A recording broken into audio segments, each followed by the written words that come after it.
Hello everyone, आज date है 22 of May 2023 और द हिंदू न्यूज एनालिसिस में आपका स्वागत है। इस वीडियो में हम द हिंदू की इंपोर्टेंट न्यूज को एग्जाम के पॉइंट ऑफ व्यू से डिस्कस करेंगे। नीचे डिस्क्रिप्शन बॉक्स में Telegram channel volcano IAS academy का लिंक दिया हुआ है। आप Telegram channel volcano IAS academy के साथ में जुड़ सकते हैं। वहां पर हर exam means UPSC, state PCS and other exams के पॉइंट ऑफ व्यू से काफी इंपॉर्टेंट इन्फॉर्मेशन आप सभी के साथ में शेयर की जाती है। तो चलो स्टार्ट करते हैं। वीडियो को स्टार्ट करेंगे एक ज्योग्राफिकल बेस्ड क्वेश्चन के साथ में। और आज आपका क्वेश्चन ये है कि 7 कोशिया वाइल्ड लाइफ सेंचुरी को आपको मैप में व्यू करना है। फिर इससे रिलेटेड हर इंपॉर्टेंट फैक्ट्स को एंड इन्फॉर्मेशन को कमेंट बॉक्स में टाइप करना है। कल हमने आपसे क्वेश्चन पूछा था सीजू केव को लेकर के। तो सीजू केव जो है वो हमारे इंडिया के नॉर्थ ईस्ट में जो मेघालय स्टेट है वहां पर लोकेटेड है। सीजू केव एक लाइमस्टोन केव है और इसको बैट केव के नाम से भी जाना जाता है। इसकी लोकेशन की अगर हम बात करें तो मेघालय स्टेट में जो नापाक लेक है वहां पर ये एग्जिस्ट करता है। सीजू केव न्यूज में इसलिए बना हुआ था क्योंकि जूलॉजिकल सर्वे ऑफ इंडिया के जो रिसर्चर्स हैं उन्होंने यहाँ पर फ्रॉग्स की कुछ स्पीसीज जो है वो फाइंड की है, जिसकी वजह से ये लोकेशन जो है वो हमारे लिए इंपॉर्टेंट हो जाती है। द हिंदू को डिस्कस करने से पहले हम बात करेंगे मेंटरशिप प्रोग्राम के बारे में। तो जो भी स्टूडेंट 2024 और 2025 के लिए यूपीएससी की प्रिपरेशन कर रहे हैं उनके लिए मेंटरशिप प्रोग्राम जो है वो काफ़ी ज़्यादा बेनिफिशियल रहेगा। इससे इंपॉर्टेंट रिलेटेड जो भी फीचर्स हैं वो हमने टेलीग्राम पर आपके साथ में शेयर किया है, पिन मैसेज है, वहाँ जाकर के आप व्यू कर सकते हो कि कौन कौन से इंपॉर्टेंट फीचर्स जो हैं वो मेंटरशिप प्रोग्राम में दिए जाएंगे। एक ओवरव्यू देने की अगर मैं कोशिश करूं तो यहाँ पर जो भी स्टूडेंट जैसे 2024 के लिए स्टूडेंट्स प्रिपरेशन कर रहे हैं तो उनका जो सिलेबस है वो लगभग 10 to 11 मंथ्स में कवर करवाया जाए। कवर करवाने का मतलब ये है कि आपको डेली बेसिस पर टारगेट दिया जाएगा। टारगेट में आपको कवर करना है। मेंटोर जो है वो आपको गाइड करेंगे। प्रीलिम्स प्लस मेंस दोनों की यहाँ पर कंबाइंड आपको जो है वो प्रिपरेशन करवाई जाएगी। मतलब डेली बेसिस पर जो आपको टारगेट दिया गया वो आपको कंप्लीट करना है। फिर टाइम टू टाइम इससे रिलेटेड जो है वो टेस्ट कंडक्ट करवाए जाएंगे। मेन से रिलेटेड डेली बेसिस पर आपको कुछ क्वेश्चंस दिए जाएंगे जिनके आपको आंसर्स लिखने हैं। मेंटोर जो है उनको इवेल्युएट करेंगे। जो भी इंपॉर्टेंट फीचर्स उसमें ऐड ऑन किया जा सकता है उसको लेकर के टाइम टू टाइम जो है वो आपको उसको लेकर के अवेयर जो है वो करवाया जाएगा। किस तरीके से आप अपने आंसर्स को और ब्यूटीफुल वे में प्रेजेंट कर सकते हो। अब 2025 में जो स्टूडेंट्स दे रहे हैं उनके लिए 2 ईयर का यहाँ पर टाइम रह जाएगा। तो उनको एक तरीके से बहुत ही स्लो लेवल पर, जैसे स्टार्टिंग में जो टारगेट है उनको काफ़ी कम कम दिया गया और उनको लगभग जो है वो करंट अफेयर्स रेगुलर, ये आपको ध्यान में रखना है कि यहाँ पर जो टारगेट दिया जाएगा ना सिर्फ आपका स्टैटिक पार्ट बल्कि जो आपका करंट अफेयर पार्ट है वो भी यहाँ पर कवर करवाया जाएगा। तो ये मेंटरशिप प्रोग्राम जो है, जो भी स्टूडेंट्स जिनको ये लगता है कि वो रेगुलरिटी नहीं रख सकते, उनको नहीं पता चलता कि किस तरीके से वो सिलेबस को डिवाइड करे, कितने टाइम में जो है वो कवर हो जाएगा, तो उनके लिए प्रोग्राम काफ़ी ज़्यादा बेनिफिशियल है। यहाँ पर जो मेंटोर है वो इस तरीके से आपका सिलेबस को डिवाइड करेंगे कि टाइम के अंदर रहते रहते आपका जो कंप्लीट सिलेबस है वो कंप्लीट हो जाए। साथ ही साथ में प्रीलिम्स से पहले आपको 2 मंथ्स का टाइम भी मिल जाए जिसमें आप स्पेसिफिक अपने प्रीलिम्स की तैयारी कर पाओ। ओके, और इसमें ऐसे ये सब जो है, जो भी आंसर राइटिंग है मेंस के पर्सपेक्टिव से, वो सब कुछ आपके यहाँ पर प्रिपेयर करवाया जाएगा। ओके, तो अगर आप इंटरेस्टेड हैं तो कल से आज से 22 मई से जो है इसके लिए रजिस्ट्रेशन स्टार्ट हो गए हैं। इसकी फ़ी की अगर हम बात करें तो 10 मंथ का ये कोर्सेज रहेगा।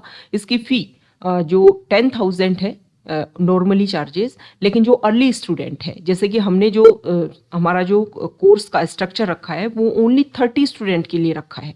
मतलब सीरियस स्टूडेंट जो 10 मंथ्स तक बिल्कुल रिग्रेस तरीके से अपनी स्टडी कर सके, वर्क हार्ड कर सके, उनके लिए जो है प्रोग्राम बेनिफिशियल है। ऐसा नहीं है कि आपने 15 डेज स्टडी की फिर लगता है कि अरे यार अभी तो प्रीलिम्स के बहुत टाइम पड़ा है, नेक्स्ट मई में है, आराम से पढ़ लूंगा, तो उनके लिए नहीं है। फिर इससे क्या होता है कि जो पूरे बैच का जो है वो फिर लास्ट टाइम में जब आप रेगुलर कंसिस्टेंट नहीं रह पाते हो, मान लो आपने कोर्स ज्वाइन कर लिया, आप कंसिस्टेंट नहीं हो, तो आपको लगता है कि अरे यार पैसे जो है ना वेस्टेज हो गई। वेस्ट नहीं करना है आपको। एक रेगुलर वे में अगर आपको स्टडी आप कर सकते हो तो आप इसको ज्वाइन कर सकते हो। ओके, और इसका जो लिंक है वो आपको अवेलेबल करवा दिया जाएगा। आप हमारे टेलीग्राम पर जाकर के उसको ज्वाइन कर सकते हो। आप हमें मैसेज कर सकते हो अगर आपकी और भी कोई क्वेरीज है तो वो सारी बातें इसमें बताई जाएंगी। एक बार आप टेलीग्राम पर जाकर के जो भी इसके इंपॉर्टेंट फीचर्स हैं वो वहां पर जाकर के और ज़्यादा इसको व्यू कर सकते हो। ओके, द हिंदू को अगर हम डिस्कस करें तो फर्स्ट इंपॉर्टेंट न्यूज़ है द हिंदू के फ्रंट पेज पर, और यहाँ पर आर्टिकल है हमने देखा कि हमारी जो आरबीआई है उन्होंने ये इम्पोर्टेंट इन्फॉर्मेशन दिया कि 2000 के जो भी नोट अवेलेबल है भी मार्केट में उनको वापस लिया जाएगा। ओके, अब यहाँ पर एसबीआई ने उसी को लेकर के बोला है कि अगर कोई इंडिविजुअल मनी देता है 2000 के 10 नोट देता है, मतलब 20,000 तक वो रुपीस को एक्सचेंज करवाता है, तो उसको कोई भी अपना आइडेंटिटी प्रूफ जो है वो देने की जरूरत नहीं है। ऐसा एसबीआई की तरफ से स्टेटमेंट देखने को मिला है। हालांकि यहाँ पर यह भी बताया गया है कि फाइनेंस मिनिस्ट्री जो है उन्होंने एसबीआई ने जो अपने डायरेक्टिव रिलीज किए हैं उसको लेकर के इंटरवीन किया है, लेकिन एसबीआई की तरफ से ये इन्फॉर्मेशन है, ये आपको ध्यान में रखना है। नेक्स्ट यहाँ पर जो आर्टिकल है, हमारे प्राइम मिनिस्टर G7 ग्रुप की मीटिंग पर हैं, आप सभी को पता है, जापान की हिरोशिमा में। प्राइम मिनिस्टर ने बोला कि पूरे वर्ल्ड में अगर किसी भी एरिया में कोई प्रॉब्लम होती है, ग्लोबली कम्युनिटी में अगर कोई इशू होता है, तो उससे सिर्फ वो एरिया ही इफेक्ट नहीं होता है, उसकी वजह से पूरा वर्ल्ड जो है वो इफेक्ट होता है। यहाँ पर G7 ग्रुप की जो समिट है उसमें हमारे प्राइम मिनिस्टर ने इस बात के ऊपर फोकस किया कि हमें यूक्रेन और रशिया के बीच में जो वॉर हो रहा है उसको ख़त्म करने के लिए सब कुछ कोशिश करनी चाहिए, हमारे कुछ कमिटमेंट्स होने चाहिए, जिसके बेसिस पर इस प्रॉब्लम को जो है वो हमें सॉल्व करने की ज़रूरत है। क्योंकि यूनाइटेड नेशन का कोई मेंबर नेशन है, मेंबर स्टेट है, उसकी टेरिटोरियल इंटीग्रिटी और सॉवरेनिटी की रेस्पेक्ट करना जो है वो सभी मेंबर कंट्रीज़ की भी एक तरीके से रिस्पॉन्सिबिलिटी है। तो हमें मिल करके कोशिश करनी चाहिए कि रशिया यूक्रेन जो इशू है उसको सॉल्व किया जा सके। नेक्स्ट इंपॉर्टेंट आर्टिकल जो है वो स्टेट पेज पर है, और यहाँ पर अगर हम देखें, देखो हरियाणा में जो नूह एरिया है, नूह एरिया जो है वहाँ पर जिस तरीके से जमतारा अगर आपने देखा हो तो एक सीरीज आई थी जमतारा, जिसमें ऑनलाइन जो फ्रॉड होते हैं ना, जैसे कॉल आएगा, फिर आपके पिन नंबर मांगे जाएंगे, और जो आपका जो भी बैंक इन्फॉर्मेशन है उसके थ्रू जो है वो मनी आपसे निकाल लिए जाते हैं बैंक अकाउंट से। तो ये जमतारा में इसका कोविड के टाइम में इसका काफ़ी बड़ा हब निकल करके सामने आया, काफ़ी लोगों को अरेस्ट किया गया था वहाँ से, कि लोग जो है वहाँ से ये सारा जो प्रोसीजर है वो वहाँ से क्या हो रहा है, ऑपरेट हो रहा था। तो हरियाणा का जो नूह है वहाँ पर भी इसी तरीके के इशू देखने को मिले हैं, बहुत सारे लोगों को वहाँ पर अरेस्ट किया गया है। तो यहाँ पर नूह की कंडीशन अगर हम देखें तो देखो, नूह के बारे में आप कुछ बेसिक बातें जान लीजिए कि 2018 में जब नीति आयोग ने अपने कुछ डाटा रिलीज किए थे, तो नीति आयोग ने जो 100 मोस्ट बैकवर्ड डिस्ट्रिक्ट थे उसमें इनको भी शामिल किया था। ओके, और दूसरा अगर हम यहाँ पर बात करें तो यहाँ के जो लोग हैं ना वो किस में इन्वॉल्व हैं ज़्यादातर, एक तरीके से व्हीकल थेफ्ट, मतलब जो भी साधन है उनको चुराने में, या फिर कैटल स्मगलिंग, इसमें जो हैं वो लोग शामिल हैं। और साइबर क्राइम जो है इनके केसेज अभी प्रेजेंट टाइम में काफ़ी ज़्यादा देखे जा रहे हैं। तो आप एक मानिए कि सोशियो इकोनॉमिक कंडीशन जो है वो काफ़ी ज़्यादा डिपेंड करता है किसी भी क्राइम को ऑर्गेनाइज करने में। मतलब जो पर्सन है उसकी सोशल कंडीशन कैसी है, उसकी इकोनॉमिक कंडीशन कैसी है, एजुकेशन लेवल क्या है, ये सारा चीज़ें जो है वो काफ़ी ज़्यादा इंपॉर्टेंट रोल प्ले करता है। ये टारगेट जो है वो हमें शो करते हैं। आपको ये बताना है कि जमतारा जो है वो कौन से हमारे इंडिया के स्टेट में लोकेटेड है। ओके, जहां पर ये इशू देखने को मिला था ऑनलाइन फ्रॉड का। नेक्स्ट आर्टिकल जो है वो एडिटोरियल पर है, कल भी हमने डिस्कस किया था FAQ पे, संडे को जो आता है उसमें।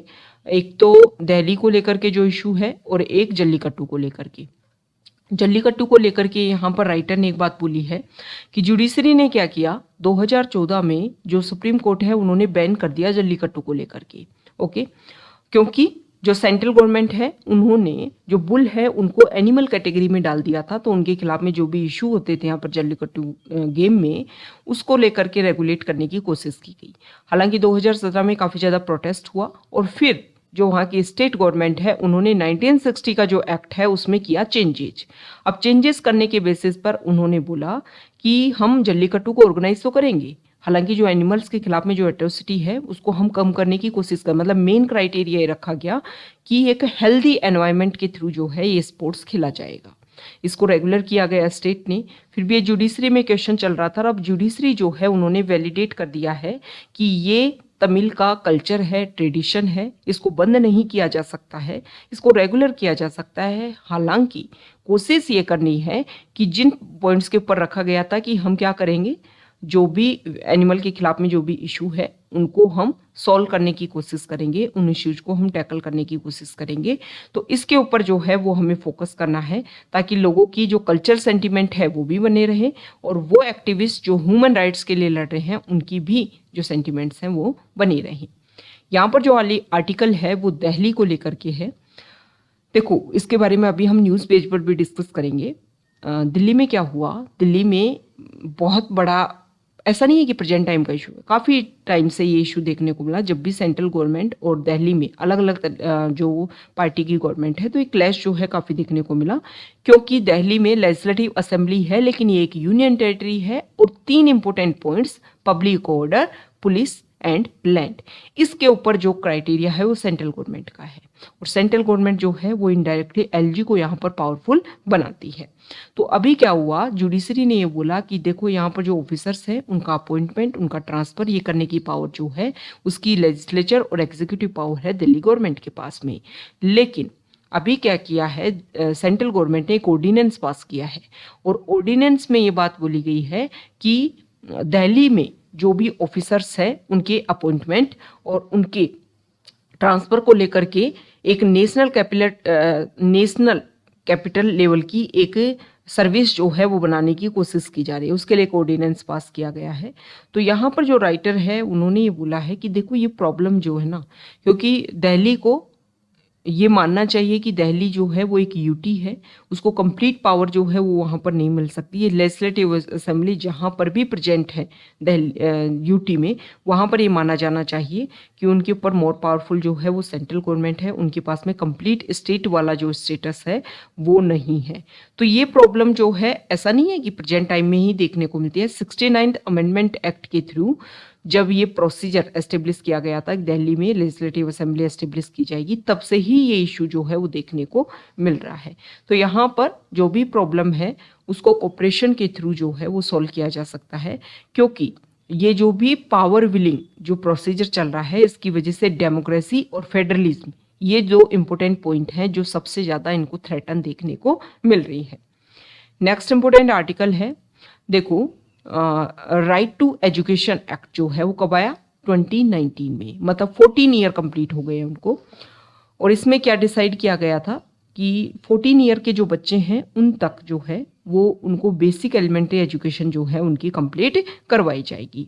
तो यहाँ पर अगर हम बात करें, कुछ स्कूलों के बारे में यहाँ पर बताया गया है। राइट टू एजुकेशन एक्ट एक बात बोलता है कि कोई भी स्कूल जो है उसमें मिनिमम 2 टीचर जो है उनकी अवेलेबिलिटी होना जरूरी है, लेकिन मैक्सिमम जो स्कूल्स हैं वहाँ पर ऐसा देखने को मिल रहा है कि वहाँ पर एक ही स्कूल टीचर है। अब स्कूल टीचर जो है उसको पढ़ाना भी है, उसको एडमिनिस्ट्रेटिव वर्क भी देखना है। तो जब एडमिनिस्ट्रेटिव वर्क देखना होता है तो उस टाइम जो स्कूल में जो स्टूडेंट है उनकी स्टडी नहीं हो पाती। तो सिर्फ स्कूल क्या बन गई है, बच्चे आएंगे, मिड डे मील स्कीम के तहत खाना खाएंगे, उसमें भी क्वालिटी नहीं जांची जाएगी, क्योंकि जब ज़्यादा टीचर रहेंगे तभी तो सब एरिया के ऊपर फोकस किया जाएगा ना, खाना खाएंगे और चल जाएंगे।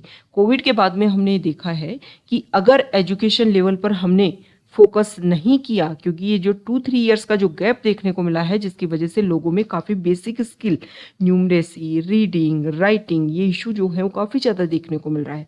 इसके ऊपर फोकस भी किया गया कि एक गैप ब्रिज कोर्स जो है वो बनाया जाए, ताकि जो इशू, जैसे कि कोई स्टूडेंट पहले था 4th में, आफ्टर कोविड वो हो गया 7th में, क्योंकि 2 ईयर जो है वो एजुकेशन रेगुलर नहीं हो पाई। बहुत सारी फैमिली ऐसे हैं जिनके पास स्मार्टफोन नहीं थे, क्योंकि कोविड के टाइम में ऑनलाइन स्कूल जो है, ऑनलाइन एजुकेशन जो है उसको प्रेफरेंस दी गई। तो जब ऑनलाइन एजुकेशन स्टूडेंट नहीं कर पा रहा है, 2-3 इयर्स तक वो एजुकेशन से दूर है, तो जो बेसिक स्किल है वो उसकी खत्म हो जाएंगी। तो हम तो बात कर रहे हैं कि ब्रिज कोर्स जो है वो लाया जाए। दूसरा, यहाँ पर स्कूल में जो मेन क्राइटेरिया है कि टीचर्स की अवेलेबिलिटी वो ही नहीं है। तो यहाँ पर झारखंड जो स्टेट है वहाँ पर मैक्सिमम ऐसे स्कूल्स हैं जहाँ पर टीचर्स की सिर्फ एक संख्या है। अब इससे क्या प्रॉब्लम होती है कि स्टूडेंट्स की जो बेसिक स्किल है वो कम रह जाएगी, जिसकी वजह से जब वो अपने अदर कंपटीटर, जैसे कि जो अच्छे स्कूल्स में पढ़ रहे हैं, जहाँ पर अच्छे टीचर्स की अवेलेबिलिटी है, उनसे कम्पीट कैसे कर पाएंगे। वो अपने हम को हमेशा जो है वो लैक फील करेंगे और इस पर कंपटीशन से जो है वो हमेशा के लिए बाहर हो जाएंगे। तो जब आपने देखो, 2 चीज़ें होती हैं, या तो पहले से जो प्रॉब्लम है उसमें आपने उसको जो अभी प्रेजेंट टाइम में प्रॉब्लम है उसका सॉल्यूशन दे दिया, या फिर आपने जो प्रॉब्लम है उसके सॉल्यूशन के लिए उसका बेसिक बैकग्राउंड जो है वो जांचा। आपने देखा कि ये बच्चा लैग क्यों कर रहा है, लैग इसलिए कर रहा है क्योंकि फाउंडेशन कमजोर है।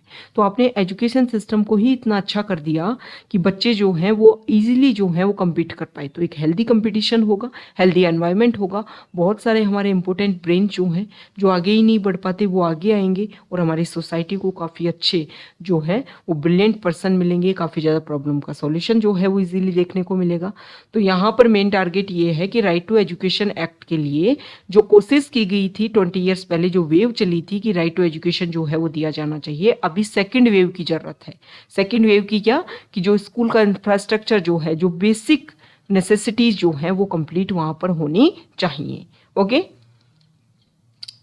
नेक्स्ट जो आर्टिकल है यहाँ पर टेक्स्ट पेज पर, और यहाँ पर देखो हमारी सेंट्रल गवर्नमेंट है वो कोशिश कर रही है कि जिस तरीके से यूपीआई हम नेटवर्क लेके आए, कि यूपीआई का आप यूज़ करते हुए यूनिफाइड पेमेंट इंटरफेस जो है, ये प्रोजेक्ट ऐसा था that is seen as a success by many. UPI project allow people to send or receive money irrespective of the payment platform on which they are registered। मतलब कौन से payment system से वो रजिस्टर है, लेकिन UPI का use करते हुए वो कहीं भी पेमेंट भेज सकते हैं और कहीं से भी ले सकते हैं। सेम इसी तरीके से अभी प्रेजेंट टाइम में जैसे अमेजोन है, फ्लिपकार्ट है, और भी ऑनलाइन जो है प्रोडक्ट्स बेचने वाली कंपनीज हैं, उनके प्लेटफॉर्म हैं, उसमें क्या होता है, जैसे आपने अमेजोन में रजिस्टर किया तो आप अमेजोन से ही प्रोडक्ट ले सकते हो।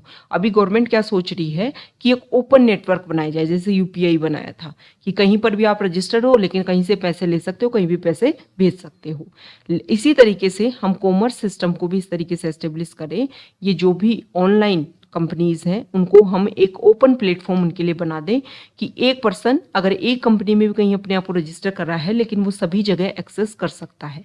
इसका मेन जो प्रॉफिट है वो ये देखने को मिलेगा कि जो सेलर्स हैं वो अपने प्रॉफिट के अकॉर्डिंग जो है वो डील कर पाएंगे, जो बायर्स हैं वो अगर ओपन मार्केट रहेगा तो कहीं से भी प्रोडक्ट की इंक्वायरी, उसकी इन्फॉर्मेशन, उसका कंपैरिजन प्राइस को लेकर के सब करके प्रोडक्ट को खरीद सकते हैं। तो इसका बेनिफिट भी देखने को मिलेगा, लेकिन इसके नेगेटिव पॉइंट्स भी यहाँ पर बताए गए हैं कि वो कंपनी जिन्होंने अपने लेवल पर अपने आप को एस्टेब्लिश किया है, ओके, जैसे अमेजोन ने अपने लेवल पर अपने आप को एस्टेब्लिश किया है, और एस्टेब्लिश किया तो प्रॉफिट की भी बात करेगा। अगर आप ओपन मार्केट रखोगे तो वहां पर बायर्स और सेलर्स को लुभाने के लिए इनको जो है वो प्राइस, जो भी अपना टारगेट है वो कम करना पड़ेगा। इसकी वजह से अगर इनको प्रॉफिट नहीं होगा तो ई कॉमर्स कंपनी जो है वो अपने आप को विड्रॉ कर लेंगी। तो इसके कुछ लैक भी देखने को मिलेंगे, हालांकि बायर्स और सेलर्स के पर्सपेक्टिव से कुछ प्रॉफिट जो है वो भी इसमें देखने को मिलेंगे। नेक्स्ट जो आर्टिकल है इसमें यहाँ पर बताया गया है कि पैन जीनोम मैप, मतलब आप ये समझिए कि हमारी इंटरनल, मतलब जो हमारा डीएनए है उसकी सैंपलिंग की जाए, और उसके बेसिस पर जो है वो क्या किया जाए कि आसपास के लेवल पर जो भी किसी भी इंडिविजुअल के जब जीनोम को है तो कुछ सैंपल्स तैयार किए जाए, फिर उनको उससे रिलेट किया जाए, उनके बेसिस पर उनको रिव्यू किया जाए, देखें कि कौन से सैंपल से मैच हो रहा है, और फिर उसके बेसिस पर जो भी उसकी एंसेस्ट्री है, जो भी उसमें डिजीज़ को लेकर के है, ये सब कुछ जाना जाए। लोगों का एक जो क्लोज रिलेशन है कि कौन सी एंसेस्ट्री से किस तरीके से लोग जो है वो कहाँ पर इवोल्व हुए, किसका किससे जो है वो मैचिंग देखने को मिलता है, ये सारी बेसिक चीज़ें जो हैं वो इससे मिल जाएंगी। मतलब आप सीधी सी बात ये समझिए कि जिस तरीके से आपने कोई घर बनाया और उसका जो मैप होता है वो उसका ब्लूप्रिंट होता है, उसी तरीके से ये जीनोम सीक्वेंसिंग जो होती है वो भी किसी इंडिविजुअल की एक मैपिंग होती है। मतलब उसके बारे में सारी बेसिक बातें, जो आपके क्रोमोसोम है उसमें डीएनए की जो अवेलेबिलिटी है, डीएनए में जो 4 ब्लॉक्स हैं, एडेनिन, थाइमिन, ग्वानिन और साइटोसिन, इनका जो 4 ब्लॉक्स जो बिल्डिंग ब्लॉक्स होते हैं, इनकी अरेंजमेंट जो है वो किस तरीके से देखने को मिलती है, सारी स्टडी की जाती है। इन्हीं अरेंजमेंट से डिसाइड होता है कि आपके जो किस तरीके से बॉडी स्ट्रक्चर रहेगी, कलर कैसा रहेगा, बॉडी की हाइट क्या रहेगी, बालों का रंग कैसा रहेगा, ये सारी चीज़ें जो हैं उसमें डिसाइड होती हैं। तो इनको जब स्टडी किया जाएगा तो बहुत सारी प्रॉब्लम जैसे कि अगर हम बात करें तो इस specific in pan genome map का जो है वो फोकस किया जाएगा किसी भी डिजीज़ को, किसी भी जो प्रॉब्लम है उसको सॉल्व करने में। ओके, तो उसमें क्या किया जाएगा, जैसे कि किसी का मान लो कोई डिजीज़ सामने आई, फिर लोगों की सैम्पलिंग ली जाएगी कि अच्छा इसके रिलेटेड जो इशू है ना वो इस तरीके से, तो रेयर डिजीज़ को पहले से इसमें जांचा जाएगा। कैंसर किस तरीके से वॉल्व होता है उसके ऊपर फोकस किया जा सकता है। तो ये जो पैन जीनोम मैपिंग है इसकी वजह से काफ़ी ज़्यादा प्रॉफिट जो है वो देखने को मिलेगा। नेक्स्ट जो आर्टिकल है तो यहाँ पर देखो WHO जो है उन्होंने शुगर को लेकर के तो अपनी गाइडलाइंस जो है वो रिलीज़ की है। ओके, कि शुगर जो है वो कितना कंजप्शन होना चाहिए, लेकिन अब टारगेट आ गया है कि शुगर के साथ साथ साल्ट को भी, नमक को भी जो है, सोल्ट को भी, उसको भी रेगुलेट किया जाए। तो यहाँ पर अगर हम बात करें तो कोविड-19 पेंडेमिक के बाद में बहुत सारे रिसर्च हुए हैं और उसमें देखने को मिला है कि सॉल्ट को जितना ज़्यादा कंज्यूम किया जाता है उसकी वजह से जो हार्ट अटैक, जो आपकी वेन्स जो हैं वो ब्लॉक हो जाती हैं, ये सारे इशू जो हैं वो काफ़ी ज़्यादा देखने को मिले हैं। देखो एक डाटा है कि कोई भी चिल्ड्रन जो है वो अगर 12 ईयर्स से ज़्यादा, यंगर देन 12 ईयर्स, तो उसको सिर्फ और सिर्फ एक दिन में 3 gram, only 3 gram of salt per day. Okay, तो यहाँ पर 2025 तक टारगेट रखा गया था कि 30% तक सॉल्ट का इंटेक जो है वो रिड्यूस किया जाएगा। अब ये रिड्यूस कब होगा, जब इसमें मैक्सिमम कंट्री जो है वो इसके अकॉर्डिंग काम करेंगी। और काम कैसे करेंगी, लोगों में अवेयरनेस क्रिएट करके। आप अपने लेवल पर टारगेट बना लो कि नमक नहीं खाना, नमक नहीं खाना। अरे जब लोगों को पता ही नहीं है कि इसकी वजह से क्या क्या प्रॉब्लम होती है, तो तब तक आप जो है उसका कितने ही टारगेट बना लो, कभी यूटिलाइज नहीं होगा। लोगों में अवेयरनेस फैलाओ कि नमक ज़्यादा खाने से क्या क्या प्रॉब्लम होती है, क्या क्या इशू हो रहे हैं, जो हार्ट अटैक की प्रॉब्लम आ रही है सामने वो इसकी वजह से हो रहा है। तो कम से कम जो है इसका यूज़ करो। और देखो ये जो वाइट चीज़ें होती हैं जैसे शुगर हो गया, सॉल्ट हो गया, इसका यूज़ करने के लिए तो वैसे ही मना किया जाता है क्योंकि एक तरीके से प्रोसेस्ड चीज़ें हैं और इसकी वजह से काफ़ी ज़्यादा प्रॉब्लम्स जो हैं, काफ़ी ज़्यादा डिजीज़ जो हैं वो देखने को मिलती हैं। नेक्स्ट इंपॉर्टेंट आर्टिकल है न्यूज़ पेज पर, और अभी हमारे प्राइम मिनिस्टर जो है वो यूएस की विजिट पर जाएंगे जून में, तो उसको लेकर के मिस्टर ब्लिंकन और मिस्टर जयशंकर जो है वो हिरोशिमा में डिस्कस कर रहे हैं कि किन किन पॉइंट्स को लेकर के डिस्कशन हो सकता है। G20 ग्रुप की मीटिंग कश्मीर में स्टार्ट हुई, लेकिन यहाँ पर जो भी अलग अलग कंट्री से जिन्होंने पार्टिसिपेट किया डेलीगेट्स ने, उनके अलग अलग जगह पर विजिट करवाई जानी थी कश्मीर में, जैसे कि दचिंगम नेशनल पार्क को लेकर के। तो यहाँ पर जो है उनकी जो भी विजिट थी उसको रोक दिया गया है सिक्योरिटी के इश्यूज के बेसिस पर। तो दचिंगम नेशनल पार्क जो है उससे रिलेटेड जो भी बेसिक बातें आप कमेंट बॉक्स में बताओगे। देखो आपसे जो क्वेश्चन पूछा जाता है ना, आप उसके आंसर दिया करो। आंसर देने से क्या होता है, आप चीज़ें सर्च करते हो, वो चीज़ें आपके माइंड में रहती हैं। कुछ भी नई चीज़ पता चले तो अपना एक रजिस्टर रखो, एक साथ में कॉपी रखो, उसमें मेन मेन पॉइंट्स जो है फैक्ट रख लो। तो बहुत सारी चीज़ें ना टाइम के साथ में आप अपने आप को बहुत ज़्यादा इवॉल्व कर लोगे, और ये चीज़ें होती हैं आप डेली बेसिस पर तब करोगे।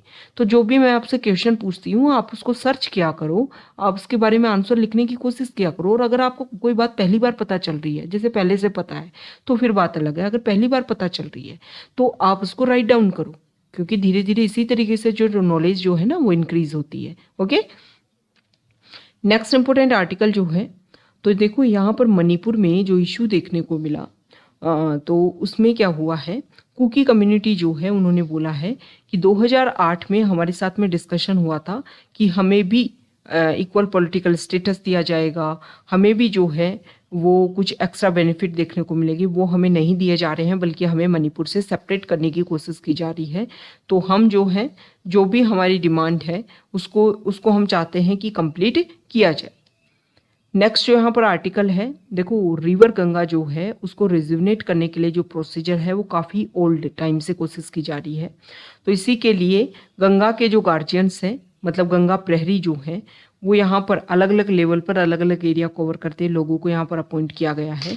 और वो यहाँ पर क्या करते हैं, देखते हैं कि गंगा में क्या क्या प्रॉब्लम है, उसके सॉल्यूशन की बात करते हैं, उसके लिए अवेयरनेस क्रिएट करते हैं, लोगों को बताते हैं। एडमिनिस्ट्रेशन के साथ में उसको उस प्रॉब्लम को जो है वो डिस्कस किया जाता है ताकि उसका सॉल्यूशन देखने को मिल सके। तो यहाँ पर गंगा प्रहरी जो इनिशिएटिव है उसके बारे में बताया गया है।